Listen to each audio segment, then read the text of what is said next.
Welcome, everybody. Thank you for joining us at our first Burgess virtual tasting. Today, we're going to talk about primarily the 2023 vintage to celebrate that vintage and really walk through some of the wines that you're receiving this year or have already received. So, yeah, as it is Friday, I'm going to open this sparkling wine from Quartz Creek so that I have something to taste while I introduce myself.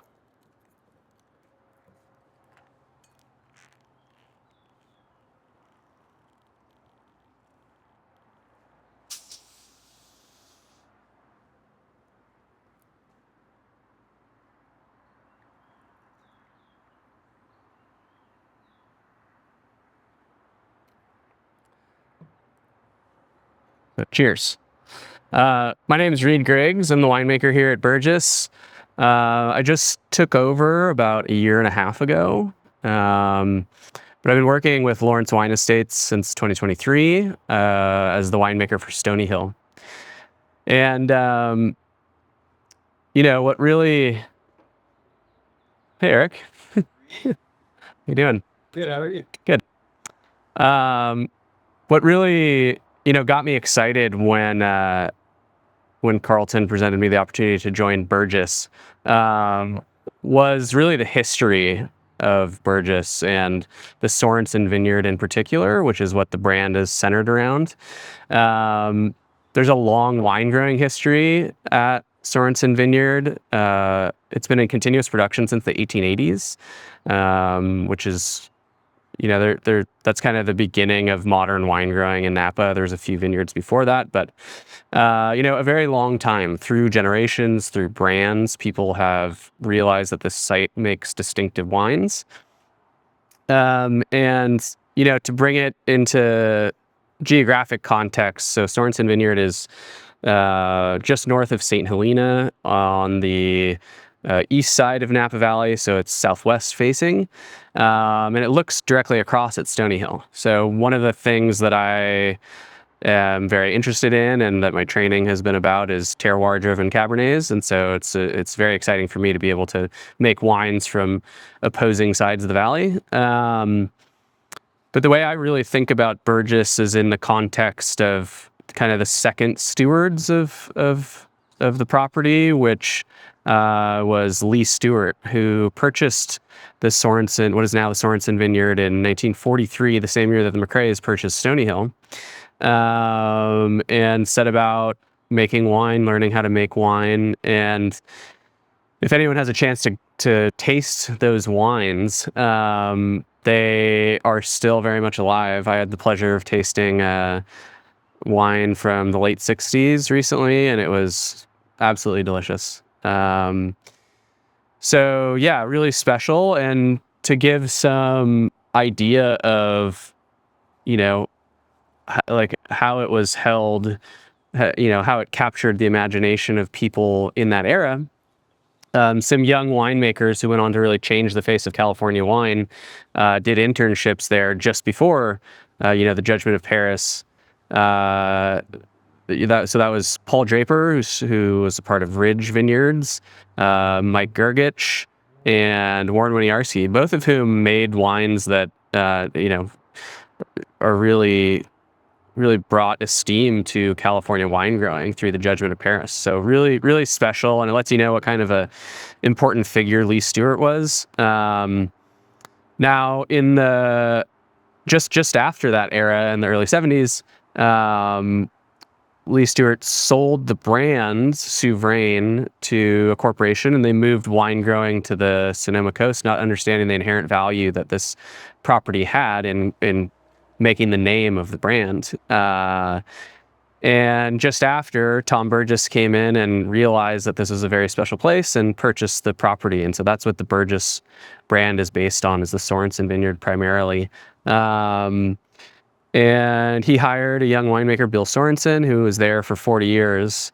And so when Lawrence Wine Estates purchased the property in 2020, to honor Bill, we named this cornerstone of the brand after him.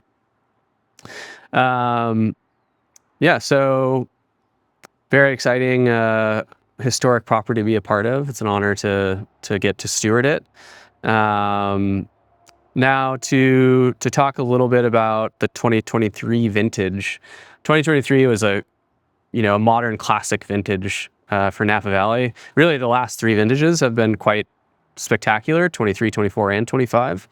But it was defined by this. It's really kind of an old school vintage. It's defined by a long, cool growing season. We had ample winter rains, and then really a cool spring, cool summer. We had adequate heat such that we were able to grow nice canopies, but no heat stress events. And really, we were allowed to take our time with picking decisions.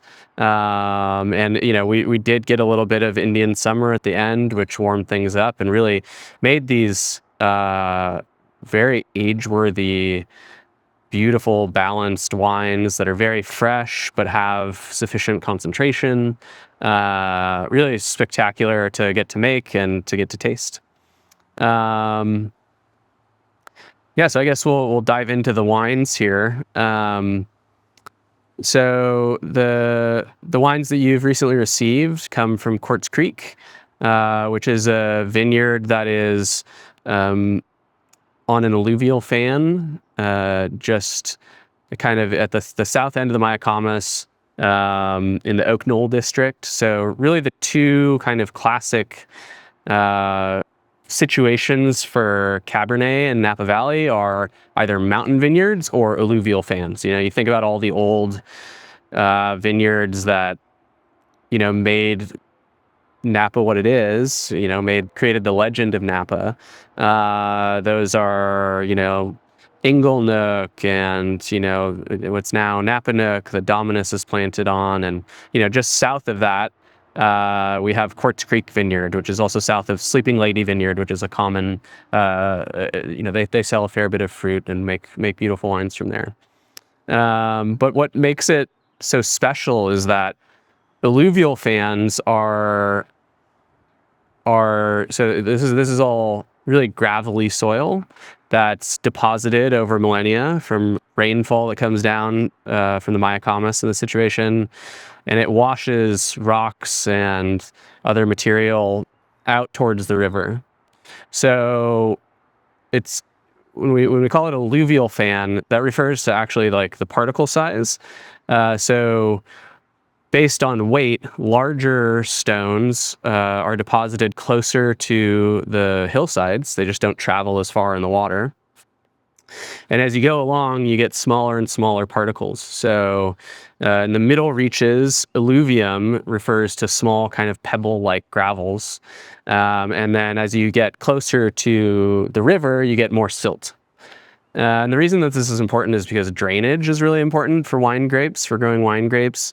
They need to do some work to make special fruit. Really, a lot of the things that make wines exciting, red wines in particular, are phenolic molecules. So these are the molecules that give red wine its color and a lot of its texture. So they create astringency, which is the drying sensation that you get when you drink red wines. This is also important in white wines. Of course, we don't have anthocyanins, so we don't have the color, but some of the texture, certainly in the way I make wine, is from pressing, it's from the skins. And so we want developed extractable phenolics, both in white and red wines, and the plants create those in response to drought stress. So having a soil profile that drains well, both in the hillsides or in the gravels of an alluvial fan, creates more phenolics, right? The plants are trying to safeguard their seeds until they're ripe.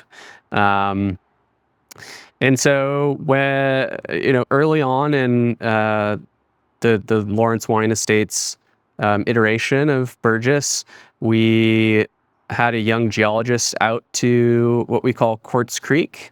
And by the way, Quartz Creek was long ago owned by the Burgess family. It was called it had a different name, but we renamed it based on the geology there. And So we dug lots of soil pits to explore the property, and come to find out, even within the property, you really see this effect of many years of deposition from the river. So the parcels closest to the hillsides to the west are the most gravelly, and then as you even walking down a row, as you get to the end of the row to the east, there's more silt. And so we pick things kind of in the middle of the row based on geology, based on these different soil types that the vineyard is laid over. And this is based on experience and taste. You can taste it in the fruit, you can taste it in the resulting wines, and the top wines frequently come from these westernmost parcels. So the 2022 Quartz Creek sparkling wine is method champenoise, so traditionally made. Aging on the lees in barrel, and then long aging on the lees under tirage. So we have secondary fermentation in the bottle. What's fun about this one, I did the dosage at disgorging on this, and we also have a Solera system. So this is every vintage of Quartz Creek Chardonnay, we put a little bit into a large 500-gallon cask, which creates very savory non-vintage wine. And when you disgorge a sparkling wine, you have an opportunity to add a little bit of sugar to balance the wine.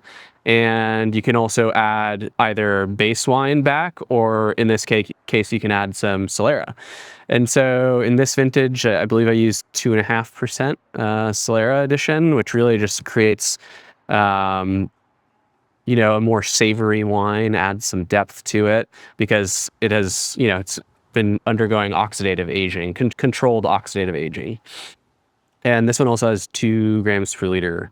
So very much a dry wine, and, the kind of phenolics and great acidity, balance that nicely. So yeah, so very saline and savory. It's quite nice.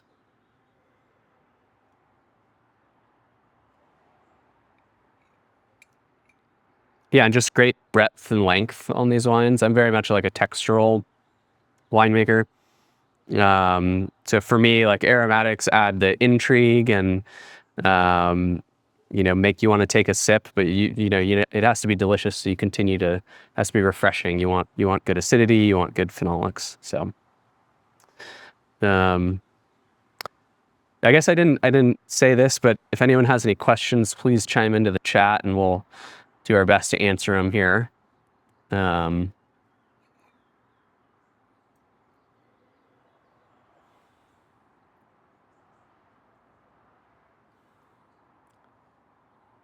questions about the sparkling wine?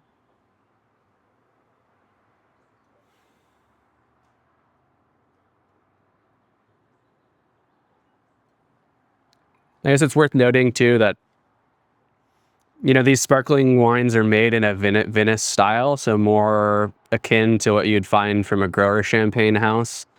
Yeah, I think it should age very well. I had a chance to taste the 21 the other night, and I thought it was actually showing the best it's showed, and that's a year and a half post disgorgement. So this was disgorged in January. I think it's delicious now, and will continue to age quite well. So I think opening a bottle soon so you can get a feel for it is a great idea, and then maybe saving one for a year from now, maybe a few years from now, if you'd like. Another question, how common is using a Solera for sparkling? I've only heard of this method in sherry making. Yeah, great question.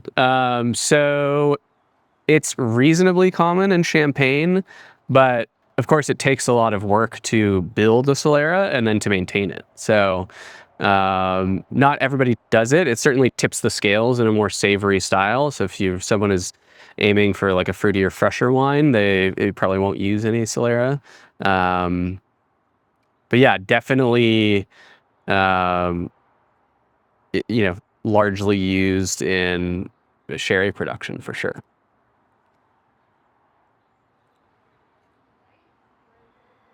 Okay. So I think we're going to do Quartz Creek Cabernet next. Okay. So Quartz Creek Cabernet, the first 2023 here in our lineup. This is just a really exciting wine. Yeah, I mean, again, the 2023 vintage, there is so much freshness to the wines. I mean, that's stylistically also how we were making the wines. We really like classic Cabernet flavors, like the great wines of the, 60s and 70s. But I always want, fully developed phenolics, fully developed flavors at lower alcohols. And being in a cooler sub-region of Napa Valley, that's quite achievable at Quartz Creek Vineyard, especially in a vintage like 2023, where, again, we just had this like long, cool growing season, but we had sufficient heat at the end.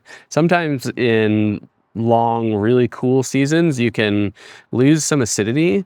And that was certainly not the case in 2023. The wines are very taut and upright, but we have, like full maturity, mature aromatics, right?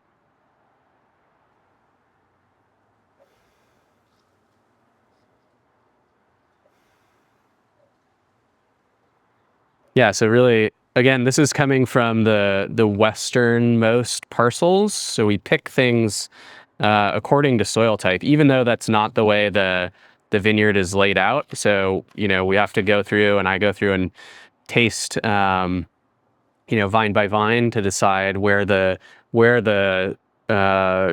break in the soil series is showing in the vineyard, and yeah.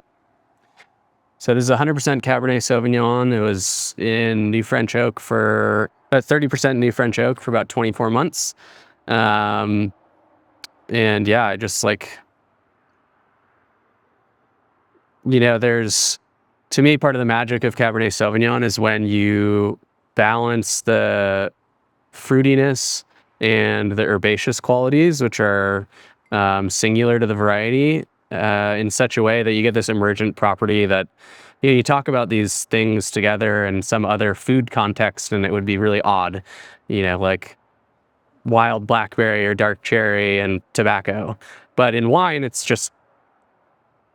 really seamless and obvious. And yeah, I think getting those things balanced nicely is certainly the goal. And I think we did a nice job here in 2023.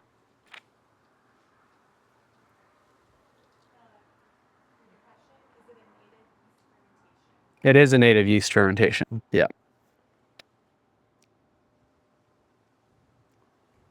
So if anyone's tasting along, right, there's plenty of structure here, but it's not overwrought. It's not a wine that you would need to lay down. I really don't believe in that idea that you have to wait a long time for wine. I think wines need to be balanced when they go into the bottle, and balanced wines that have, sufficient stuffing will be beautiful at every stage, whether it be, a year after bottle or 10 or 20 years. So.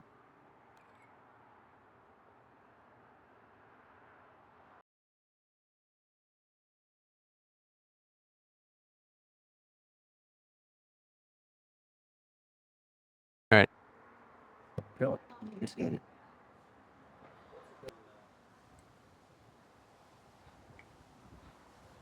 Party time.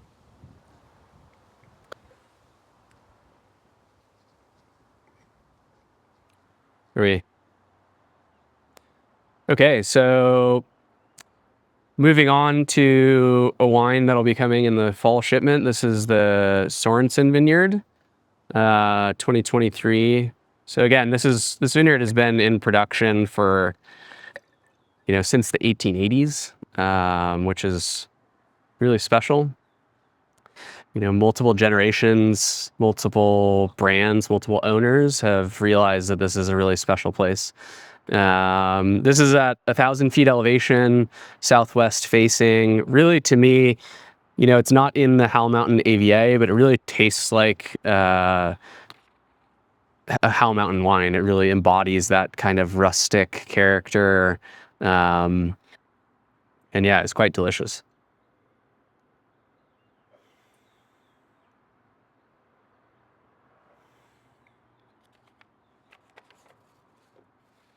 There.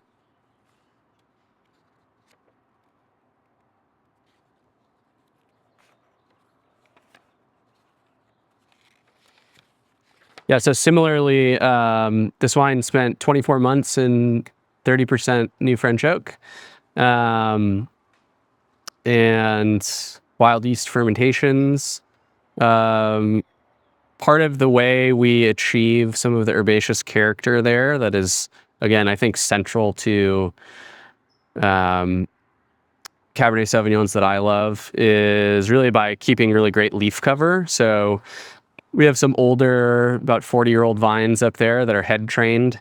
So there's no morning and afternoon side, but really 360 degrees of sunlight. So we're not, getting hit really hard by the hot afternoon sun, which can degrade those herbaceous characters.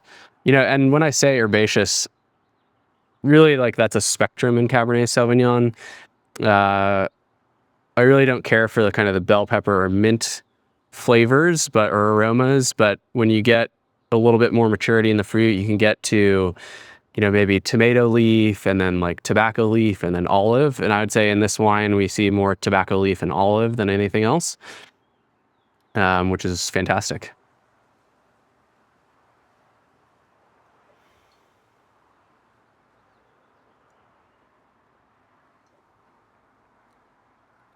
Yeah, so a little more plush and lush than the Quartz Creek, but still very in keeping with an old school classic style. I keep saying old school, but I think classicism is really what we're going for. It's, something that never really goes out of style. It's not overdone. It's not underdone. This is a balanced, age-worthy Cabernet Sauvignon that's quite delicious right now. And really fun to taste next to the Quartz Creek, because again, these are like the two conditions for great Cabernet Sauvignon in Napa Valley, I think.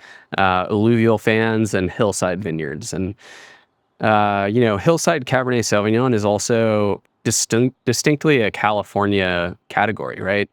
In Bordeaux, the great vineyards are on gravel, alluvium, but there's no real mountain Cabernet there. So it's really this thing that Napa Valley in particular has developed and made really special.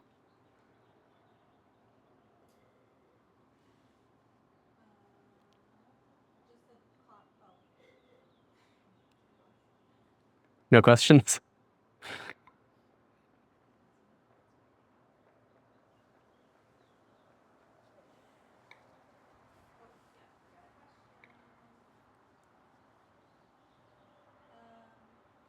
you ever find yourself needing to supplement native yeast for commercial? I would if I needed to. We didn't in this situation, but yeah, I'm not opposed to that. I mean, really, like there is a beauty in commercial yeast, right? Like the reason that we have that at our disposal is because that's part of the natural life cycle of yeast, right? They live most of their life dormant, either on the bark of vines or on oak trees is largely where we find them around vineyards in California, and are then seeded on the fruit surface annually by insects or the wind, and they spring to life when there are sugar sources around. So in the northern hemisphere, that means fall, and that they really like bloom and come to life when fruit is getting ripe. So part of the magic of wine and winemaking is that these two things dovetail, right? This is a natural process that we steer to our tastes, really.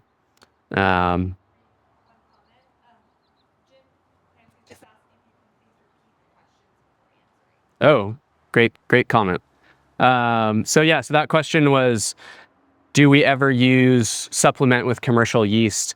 And yeah, I'm not a dogmatic person, so I believe like if there's a situation where things are not going the right way, then we would do what we need to do to make sure we deliver beautiful wines to you. But the goal is to be super attentive so that we don't have to tinker, right? The goal is to guide this natural process ultimately to you. All right. So next up is Promiscua. So the name Promiscua comes from a ancient Roman farming technique, agricultura promiscua, wherein they would promote biodiversity. And we've done that by planting fruit trees in the middle of the vineyard. This is something that's very in vogue in Bordeaux in particular. And generally, like, we view our vineyards as an extension of the surrounding ecosystem. Because like I was saying, wild yeast come from, there has to be interannual habitat, which is largely plants outside of the vineyard. And so we really want to be stewards of the entire place and promote resilient ecosystems, which ultimately is biodiverse ecosystems. So we named this Promiscua to honor that. It's it's an ancient practice, but very much a modern practice as well, and just reflects good stewardship. So this wine is really from the younger vines and earlier drinking barrels from Sorenson Vineyard. What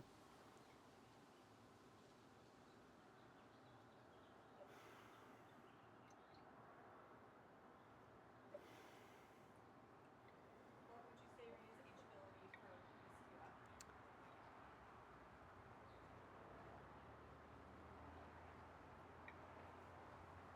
Yeah, I think all these wines are certainly ageable and delicious now. I think this in 10 years, I think 10 years is a really kind of typical first plateau of maturity for Cabernet Sauvignon. Like, when we say ageability, we're talking about like the ability for a wine to gain complexity, and yeah, still be fresh and delicious. Um, and I think these wines will all be, another version of themselves in 10 years and beyond that. Hard to say, but I think certainly a case to be made for these wines living much longer than that. Read another question from Jim Clancy. How do you decide each vintage what portion comes from Hell Mountain versus Original St. Helena? What pushed that decision in 2023? So if you want to just repeat that question again. Yeah. So the question is, how do we decide to where to pull fruit from for Promiscua?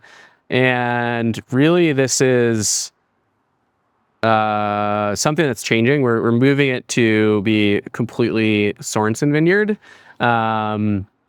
because really that's the heart and backbone of the brand. But ultimately, like, it's a barrel selection. I would say lot selection and then barrel selection. Um, yeah.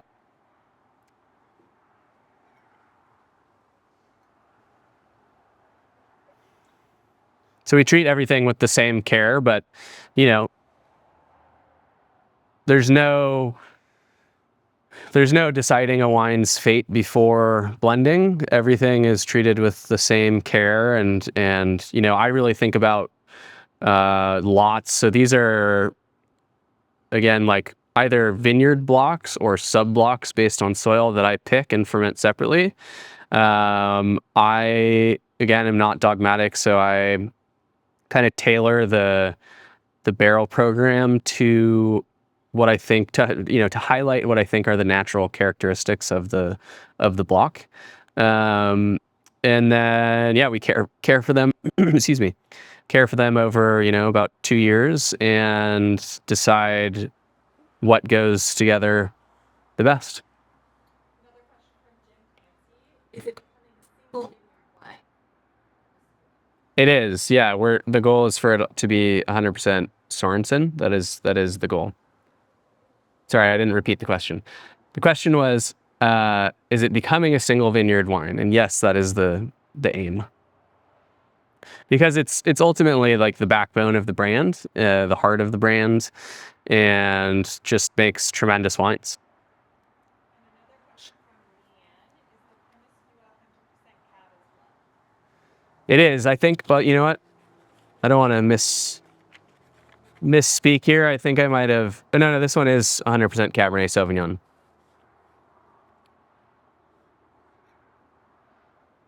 We have some newly planted Cab Franc up there, so we're certainly in the 24 and 25. That's going to make its way in there because it's really strong. And again, is a nice Cab Franc tends to have more herbaceousness, and it's a nice balancing agent in the blends. Any more questions? Another question, how will 2023 age compared to 2021, which had many accolades? Ooh, great question. So the question was, how will 23 age compared to 21, which is also a highly regarded vintage?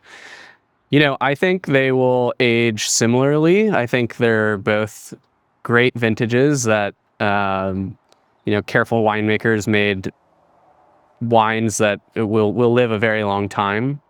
I think it seems to me, excuse me, seems to me that the 23s are a little more ready to drink. There's more like immediate pleasure to be gained from the 2023s, whereas the 2021s can be really like turned inwards and quite intense. 2021 was a drought vintage. I guess the middle of the last kind of 3-year drought that we had, which was 2020, 21, and 22. Yeah, so very intense wines from 2021. Both great vintages. We've really had a string of awesome vintages here. So Leanne also just asked, what about 2022. So great question. A lot of people had a hard time in 22. I think the 22s, because of our desire to make more classic wines, we picked before the big heat wave. If anyone's unfamiliar, in 2022, there was a heat wave that, sent temperatures up to 117 degrees in some vineyards, which is just unprecedented and truly dramatic weather. I mean, scorched canopies. It was a tough vintage. But because of our desire to make more classic wines, we were largely picked by then. I will say that there even... Yeah, so like 22, that's what everybody remembers about 22. But leading up to that, it was actually like a cool, dry year. So there are many beautiful wines from 2022, maybe not as long-lived as 2021 or 2023, but there's certainly beautiful wines to be had from 2022.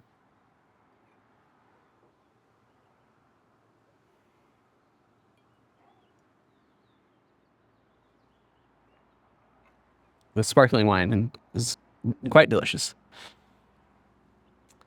So next up, we have a wine that'll be coming to you soon. So this is our 2023 Artist Series. So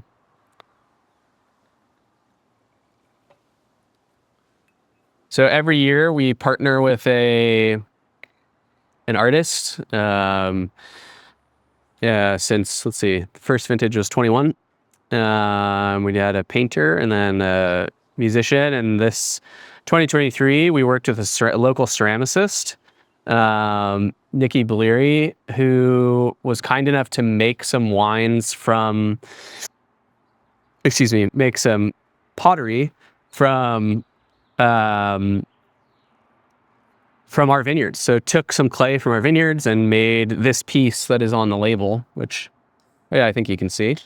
And yeah, we took some images of it, and Benjamin here made a beautiful label for us. So this wine is really a barrel selection. So really just kind of like a blend that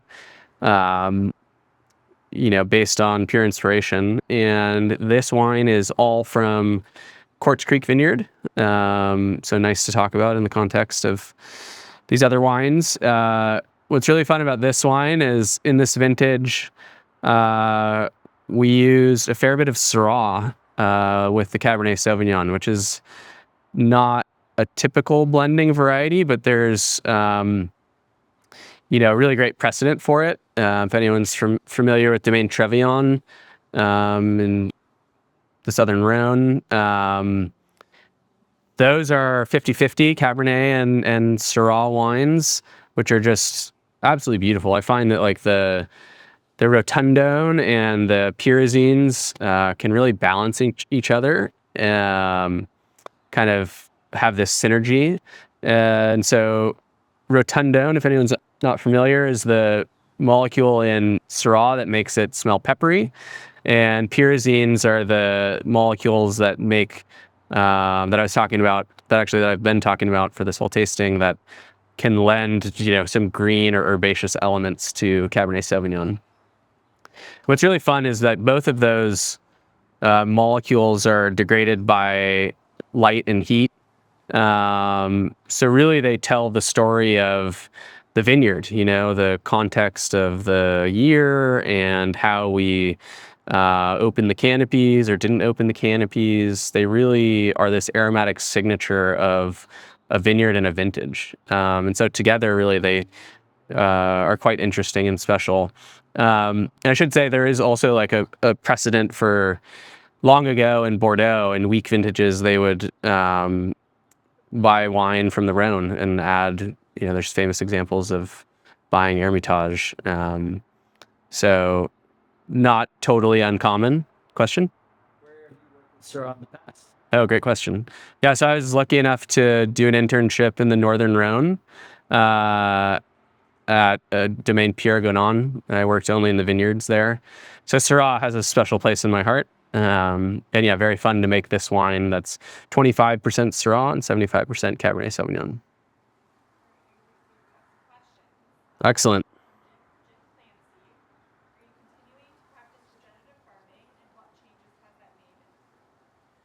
Yes, again, like we really, yep. So the question was, are we continuing to practice regenerative farming, and what changes do we see in the fruit? So we are continuing to practice regenerative farming. Just generally speaking, we believe that creating resilient ecosystems, resilient vineyards is the way to safeguard against climate issues like 2022, droughts, and to create a living system that you can feel in the wines. I think I was speaking with someone recently and they were asking about how we can measure that. When we think about wine is one of the most complex liquids known to man, second to blood, human blood. There's thousands of molecules, thousands of permutations of different molecules that occur naturally in wines. And really, like when we're making wine, we're measuring 5 or 6. And so, there's no measure for balance other than taste. So you can clearly taste when a wine is alive and is in balance. And in my experience, those wines often come from vineyards that are tended to with care and, regeneratively farmed often. Is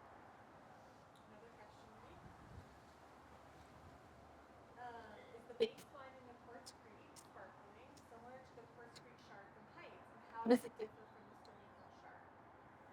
Great question. So the question was, is the base wine, how is the base wine in the Quartz Creek Sparkling different from how is it the same, or is it the same as the Heights Quartz Creek Chardonnay? And how is it different from the Stony Hill Chardonnay? So yeah, Brittany and I share the vineyard. We have different blocks that we work with. But so neighboring rows that created those two wines. And how it differs from the Stony Hill Chardonnay. is this, the Stony Hill Chardonnay is a mountain grown Chardonnay. So for me, those wines are really defined by phenolics and texture, and that's what makes them ageable. Yeah. Hopefully I answered the question there. So this is also, I should say, this is also a sparkling wine. So we want to be careful about the alcohol here. So this is picked even earlier than Stony Hill, which is, the alcohols on those wines are 12.5. But so this is 12%. Because you have to account for a little bit of alcohol that you can get from the secondary fermentation in bottle for sparkling wine.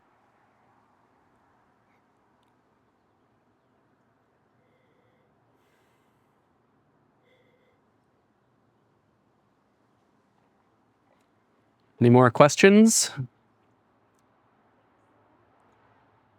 This weekend. Great question. No, great answer. Haven't gotten there yet.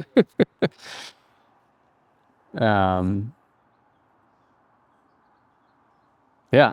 So if nobody has any more questions, thank you so much for joining us and for your patronage. I'm excited for you to taste these wines if you don't have them open. And yeah, please come visit us. Let us know if we can get you any these wines that you might not have in your cellar, or that if you'd like to add more to your cellar. Please let us know. And yeah, thanks again. Have a fantastic weekend. Cheers.